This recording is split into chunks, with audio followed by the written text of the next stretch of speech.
Assalamualaikum warahmatullahi wabarakatuh. Alhamdulillah wassalatu wassalamu ala Rasulillah wa ala alihi wa sahbihi wa man walah wa ba'd. Alhamdulillah anak-anak kita bisa melanjutkan kegiatan belajar mengajar di tengah pandemi corona ini. Walaupun kita belum bisa bertatap muka, tapi insya Allah ini salah satu usaha dari para guru, para ustadz dan ustadzah kalian untuk memberikan pemahaman yang lebih dan bisa mentransfer ilmu yang kita miliki untuk kalian semua agar nantinya pemahaman yang kalian dapatkan tidak berbeda dengan apa yang kami sampaikan. Bismillahirrahmanirrahim. Pertemuan kali ini kita akan membahas tentang ta'riful iman billahi ta'ala wa thamratuhu wa thamratul iman. Yang pertama, ta'riful iman billah, pengertian iman kepada Allah. Al-imanu lughatan at-tasdiqu. Iman secara bahasa adalah membenarkan. Jadi kita tidak bisa meyakini sesuatu tetapi kita tidak membenarkannya. Contohnya yang paling gampang sajalah.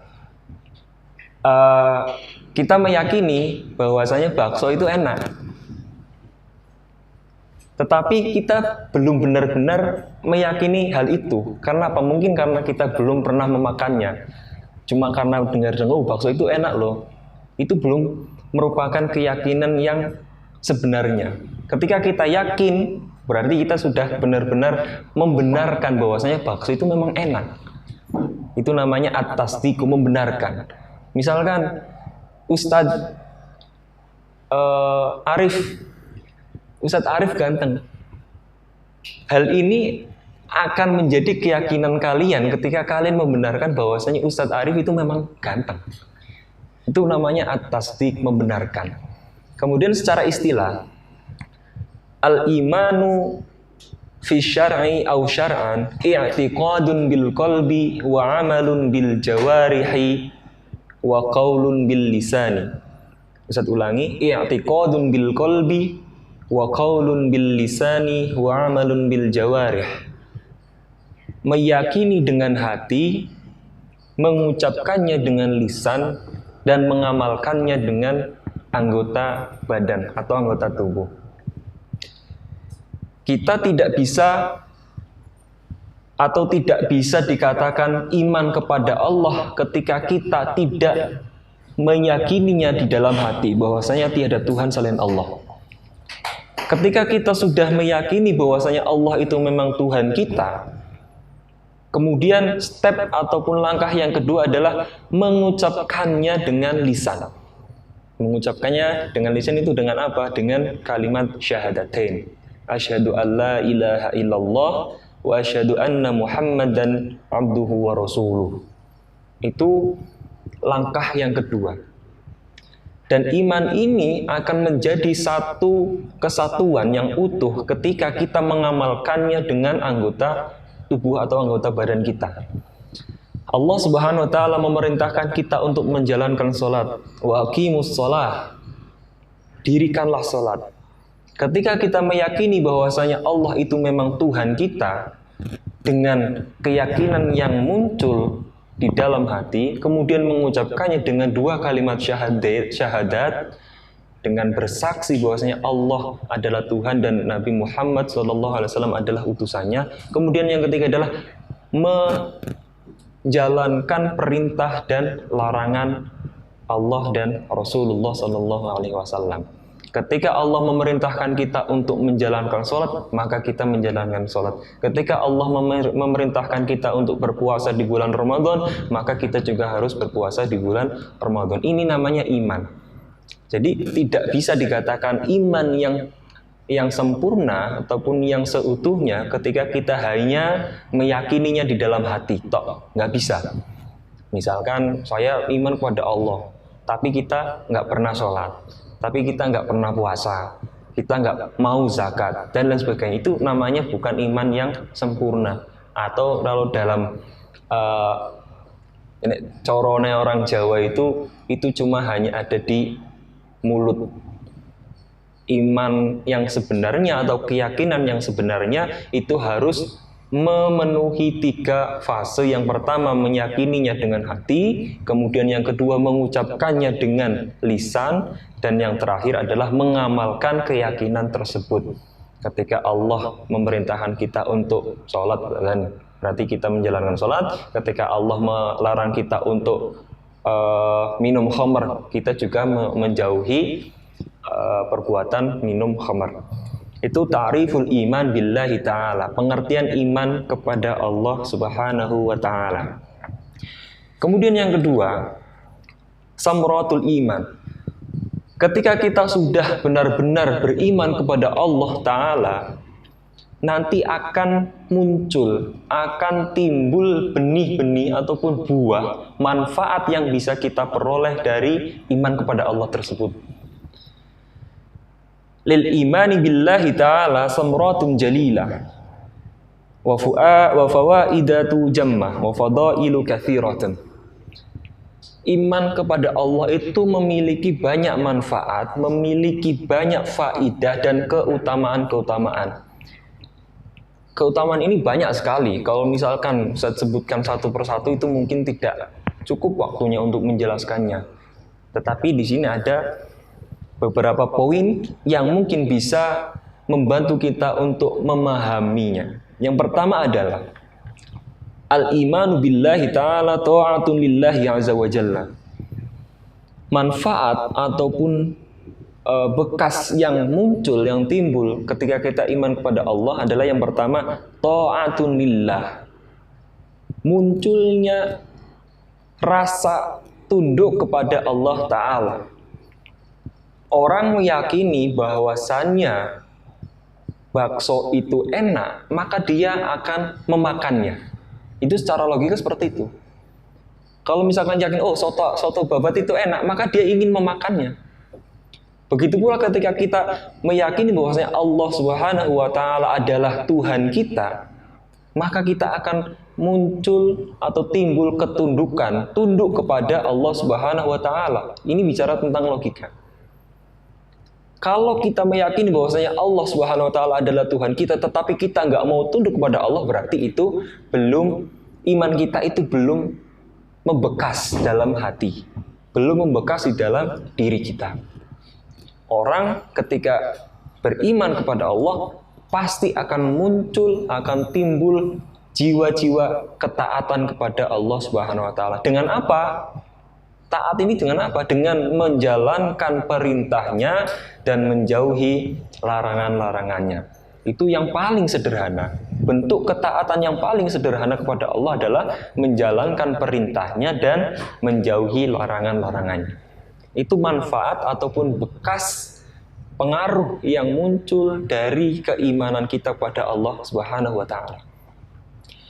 Kemudian yang kedua, saniyan al-imanu billahi al-amnu at-tamu wal ihtida'ut tam. Pengaruh yang kedua adalah keamanan yang sempurna dan ketenangan yang sempurna. Maksudnya gimana keamanan dan ketenangan yang sempurna? Ketika kita benar-benar percaya bahwasanya Allah itu Tuhan kita, tiada Tuhan selain Allah, tidak ada yang bisa memberikan sedikit manfaat pun kecuali Allah Subhanahu wa Ta'ala, dan tidak ada yang bisa membahayakan untuk diri kita kecuali Allah Subhanahu wa Ta'ala, nanti kita akan muncul keamanan dan ketentraman atau ketenangan yang benar-benar sempurna. Kita nggak takut. Kalau misalkan mungkin sekarang kalian seringkali nonton video tuh, barangkali ada yang pernah melihat setan, katakanlah kuntilanak ataupun pocong seperti itu. Ketika kalian benar-benar iman kepada Allah, kalian tidak akan merasa ketakutan ketika kalian melihat kuntilanak atau pocong itu. Loh, kenapa, Zat? Ya karena kalian akan meyakini bahwa oh, dia itu makhluknya Allah, saya juga makhluknya Allah.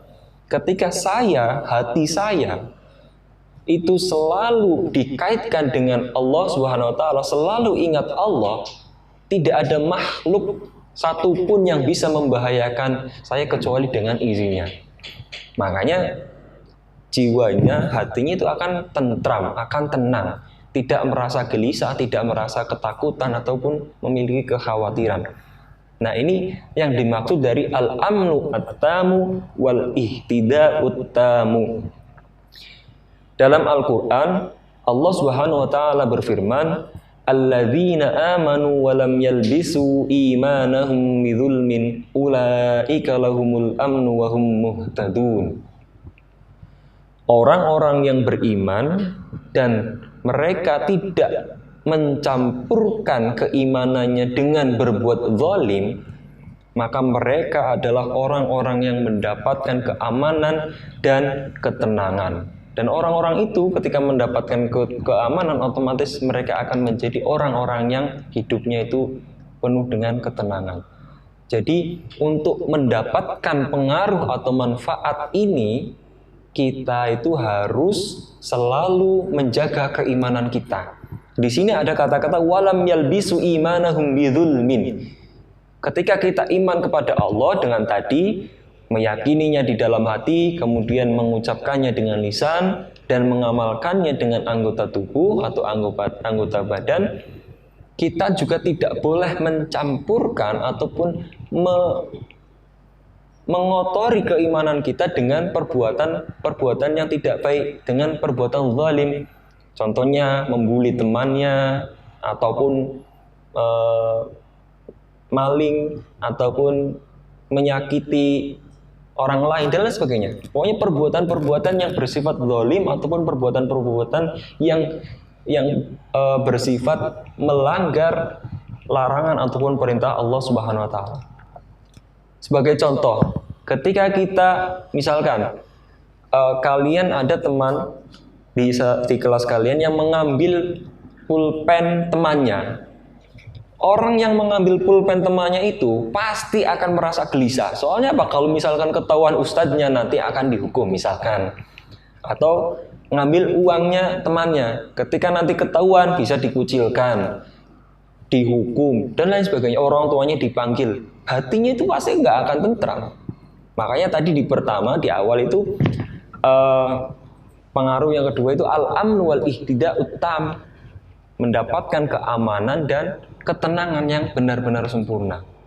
Dengan cara apa? Ya tadi, meyakini atau beriman dengan sempurna atau seutuhnya dan tidak mencampuri keimanan tersebut atau mengotori keimanan tersebut dengan perbuatan-perbuatan zalim ataupun yang tidak sesuai dengan perintah dan larangan Allah Subhanahu wa taala. Kemudian yang ketiga, samratul iman ataupun pengaruh bekas dari iman adalah al-istikhlafu fil ardi wat tamkinu wal izzah.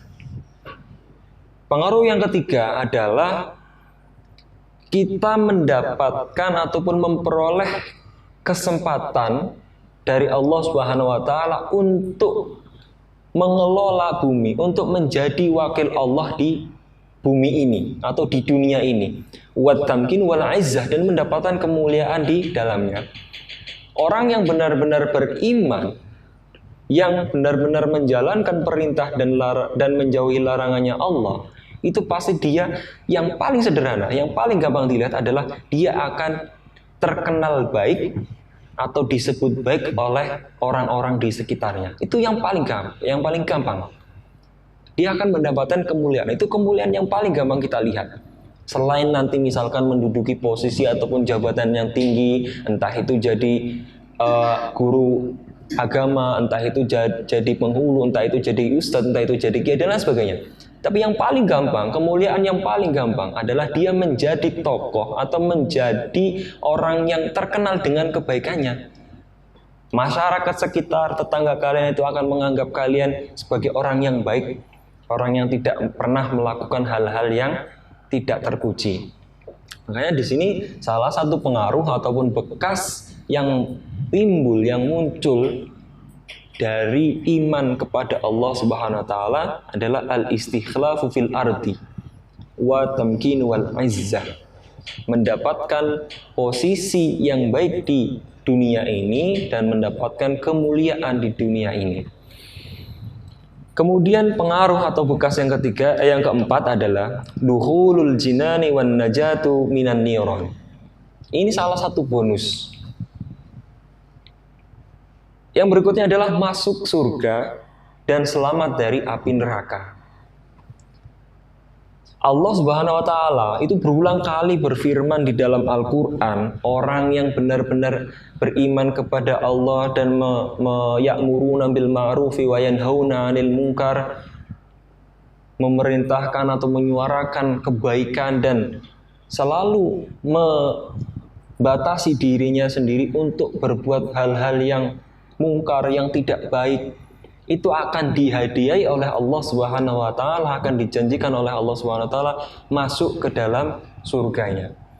Makanya keistimewaan ataupun keutamaan iman kepada Allah itu benar-benar mulia, benar-benar banyak. Fadilahnya itu banyak sekali. Dalam Al-Qur'an Allah berfirman, "Innallaha yudkhilul ladzina amanu wa 'amilus solihati jannatin tajri min tahtihal anharu." Sesungguhnya Allah akan memasukkan orang-orang yang beriman dan berbuat kebaikan. As-salihat di sini adalah hal-hal ataupun perbuatan yang baik, yang bermanfaat. Wa 'amilus solihati jannatin tajri min tahtihal anhar. Akan memasukkan mereka ke dalam surganya Allah, yang mana surga, di dalam surga tersebut tajri min tahtihal anhar, di bawahnya itu mengalir sungai-sungai. Dalam hadis di dalam surganya Allah itu ada sungai yang mengalir, di dalam itu cuma susu. Jadi ada sungai susu, ada sungai khamr, ada sungai apa segala macam, di situ ada kurang lebih 7 jenis sungai yang bisa kita lihat nanti ketika kita masuk surga. Itu ada di dalam surga, ada kurang lebih 7 jenis. Kemudian pengaruh ataupun manfaat keutamaan iman kepada Allah yang selanjutnya adalah hululul khairati wa nuzulul barakati. Terbukanya kebaikan-kebaikan, wa nuzulul barakati, dan turunnya keberkahan. Ini perhatikan. Hululul khairat. Ketika kita iman kepada Allah, nanti apa yang kita lakukan atau apa yang kita katakan itu biasanya berupa hal-hal yang baik. Bukan biasanya, memang berupa hal yang baik. Gak mungkin kita itu beriman kepada Allah secara sempurna, sedangkan kata-kata yang keluar dari lisan kita itu penuh dengan hal-hal yang negatif. Sebagai contoh, menuduh orang lain, memfitnah orang lain, itu tidak mungkin. Kalau kita benar-benar beriman kepada Allah, kata-kata yang keluar dari mulut kita juga nanti akan baik. Kalau orang lagi pada gosip, ya udah, nggak usah ikut-ikutan. Mesti dia akan memiliki hati seperti itu. Kenapa? Karena misalkan itu ikut-ikutan dan apa yang dia obrolkan dengan temannya itu tidak sesuai dengan fakta, maka dia akan mendapatkan dosa. Makanya kalau orang yang iman kepada Allah itu nggak suka gosip. Kalau sekarang itu di acara televisi ada acara-acara gosip apa ya? Contohnya silet, kemudian seputar selebrita atau apa segala macam itu. Kalau orang-orang yang benar-benar beriman itu nggak suka nonton acara-acara gosip, karena nanti timbulnya apa? Timbulnya prasangka negatif ataupun suudzon. Kalau misalkan hanya prasangka negatif ini hanya disimpan di dalam pikiran kalian, itu mungkin nggak masalah. Itu belum memunculkan sebuah hukum. Entah itu kalian dihukumi berdosa atau tidak, itu belum. Tetapi ketika kalian mendapatkan informasi, mendengarkan informasi yang kemudian nggak sesuai dengan realita, dan kalian mengobrolkannya atau menyampaikannya kepada orang lain, lah itu baru kalian akan mendapatkan dosa. Jadi orang beriman itu hati-hati dalam mengatakan sesuatu yang tidak semestinya dikatakan. Wa nuzulul barakat. Nah, di sini ada kata-kata barokat. Berkah itu sebenarnya apa sih artinya? Makna berkah itu sebenarnya apa? Berkah itu maknanya ziyadatul khair ataupun bertambahnya kebaikan. Orang yang beriman itu biasanya akan selalu mendapatkan kebaikan-kebaikan dari perbuatan atau perkataan yang dia lakukan. Mungkin dia berkata, mengingatkan temannya. Contohnya ada temannya yang di kelas itu bercanda terus, nakalin terus. Ketika kamu mengingatkan, menegur temanmu itu, kemudian temanmu itu sadar, nanti akan muncul kebaikan-kebaikan dari apa yang kamu lakukan itu. Contohnya, hal yang paling sederhana dan hal yang paling gampang adalah ucapan terima kasih atau rasa syukur dari orang yang telah kamu ingatkan. Itu yang paling sederhana. Makanya barokah ini tidak bisa kita terka, tidak bisa kita pastikan. Karena munculnya hal-hal baik itu tidak terduga. Bisa jadi ketika sekarang kita membantu temannya, ada temannya yang dalam pelajaran belum paham, kemudian kalian membantu untuk menjelaskannya, kemudian 10 atau 20 tahun ke depan temanmu ini menjadi dosen atau menjadi seseorang yang memiliki posisi tinggi di daerah ataupun bahkan di negara. Orang ini akan merasa bersyukur ketika bertemu kembali dengan kalian. Paling sederhana mungkin bayari makan, mungkin seperti itu. Paling sederhana seperti itu. Karena rasa syukur yang dia miliki kepada kalian ketika kalian pernah mengajari misalkan dalam pelajaran agama, matematika ataupun dan lain sebagainya. Ini pengaruh manfaat dari iman kepada Allah. Kemudian manfaat ataupun bekas ataupun pengaruh yang muncul dari keimanan kita kepada Allah Subhanahu wa taala adalah al-hidayatu likulli khairin. Hidayah untuk melakukan kebaikan. Dalam hadis Rasulullah SAW bersabda, tidak ada orang atau tidak ada orang yang beriman dan dia melakukan perbuatan maksiat kecuali pada waktu itu dia sedang tidak beriman. Makanya kita bisa mengambil pelajaran bahwasanya orang yang beriman itu pasti akan melakukan hal-hal baik. Kalau ada orang yang melakukan hal negatif ataupun hal yang tidak baik, berarti pada waktu itu dia sedang tidak beriman atau sedang tidak ingat Allah Subhanahu wa taala. Orang misalkan pencuri, nggak ada pencuri yang waktu nyuri itu ingat Allah. Kalau pencuri waktu nyuri itu ingat Allah, dia nggak bakalan nyuri. Soalnya takut dosa. Wah, takut nanti saya dapat dosa. Wah, kalau hukumannya pencuri itu misalkan potong tangan ataupun kalau dalam tata negara sekarang di penjara setidaknya berapa? 10 tahun misalkan. Dia pasti nggak akan mencuri, pasti akan mengurungkan niatnya ataupun perbuatannya untuk mencuri. Makanya orang yang beriman kepada Allah Subhanahu wa taala itu pasti mendapatkan hidayah dari Allah untuk melakukan hal-hal yang baik. Kemudian selanjutnya adalah ziyadatul imani wassabatu alaihi. Bertambahnya keimanan dan semakin kokohnya keimanan tersebut.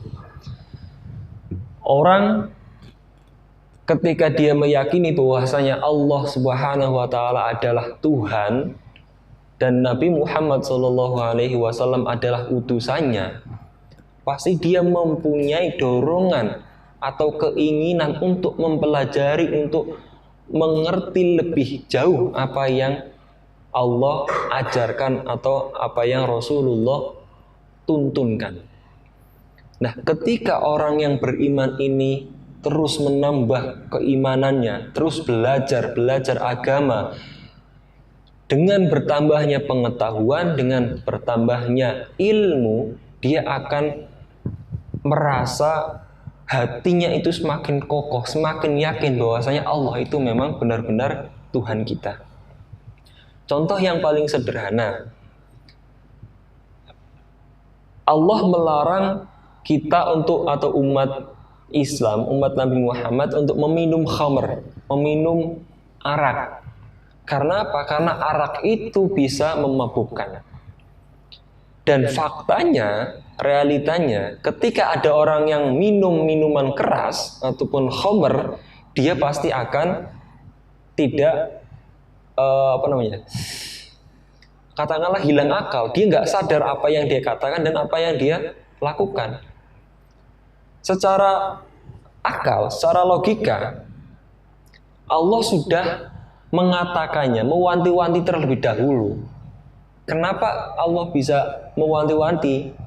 Padahal khamr itu ditemukan itu misalkan tahun berapa? Pada zamannya Nabi siapa? Tapi umat-umat terdahulu dari mulai Nabi Adam dan lain sebagainya itu sudah mendapat tuntunan bahwasanya ini hal-hal yang boleh kalian lakukan dan ini hal-hal yang tidak boleh kalian lakukan. Nah, ini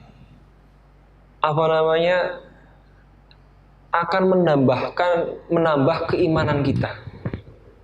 Kalau orang minum khamr nanti akan berbuat hal-hal yang negatif, dan Allah melarang kita, umat Nabi Muhammad, umat Islam, untuk meminum khamr. Karena ketika kita meminum khamr nanti akan berdampak negatif, bukan hanya karena kehilangan akal, tapi karena melakukan hal-hal atau perbuatan yang tidak baik. Dan ketika kita melakukan perbuatan yang tidak baik, otomatis kita nanti akan menanggung konsekuensinya. Entah itu di masyarakat dikucilkan, dimarahi, dipukul, dan lain sebagainya.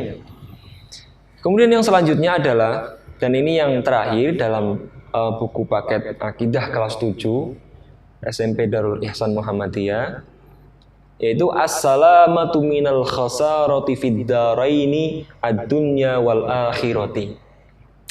Selamat dari segala macam kerugian, baik itu di dunia maupun di akhirat. Orang yang beriman kepada Allah itu pasti akan mendapatkan hal-hal yang baik, entah itu di dunia maupun di akhirat. Ingat ya, hal-hal baik ini ataupun terhindar dari kerugian itu tidak melulu hal yang bisa kita nikmati atau yang enak untuk kita. Nggak melulu seperti itu.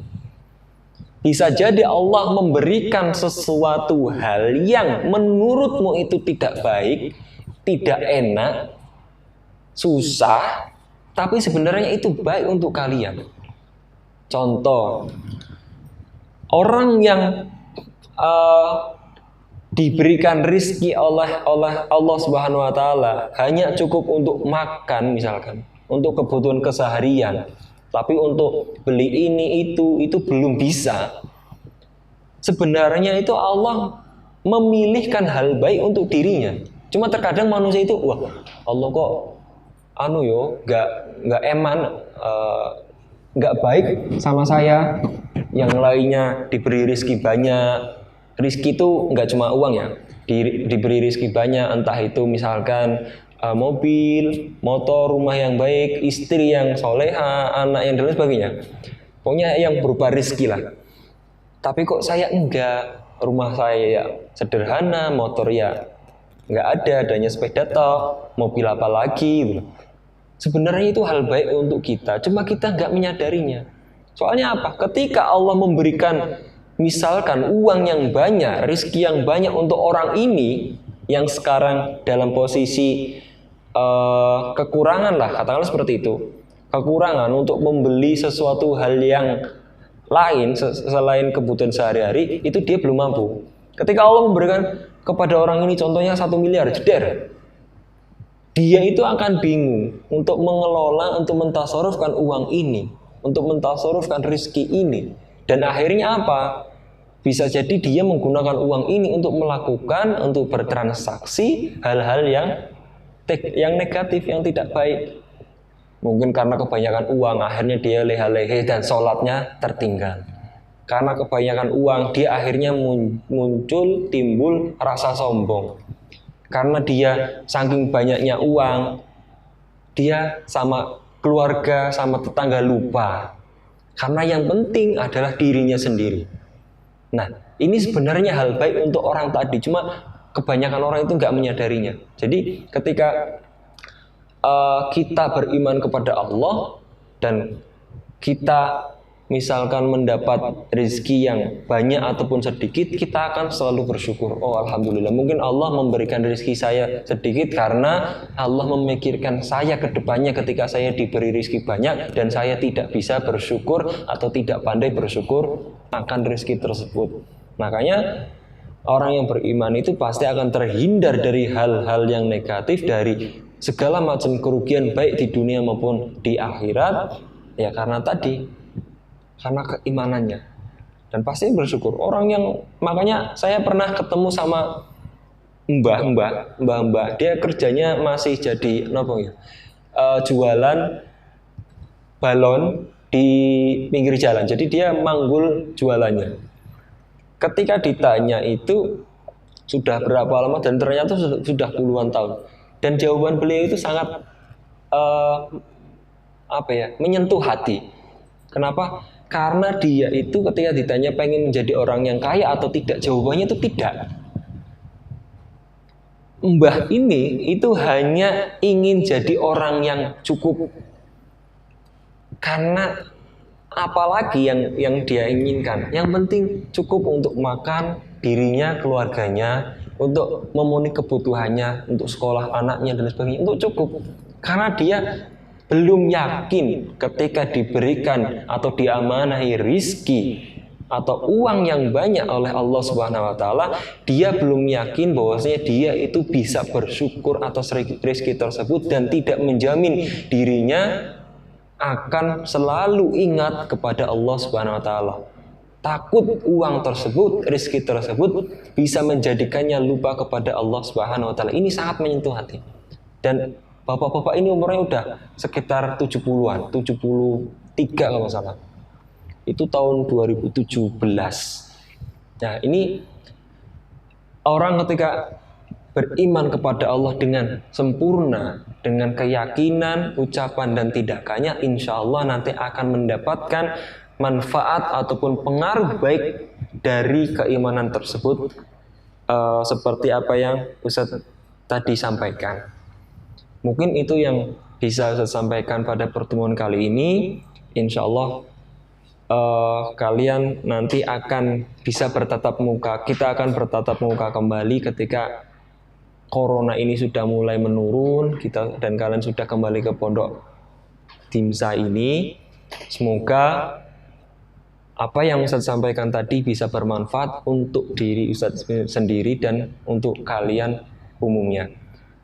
Sekian. Nasrun minallah wa fathun qarib. Billahi taufiq wal hidayah. Wassalamualaikum warahmatullahi wabarakatuh.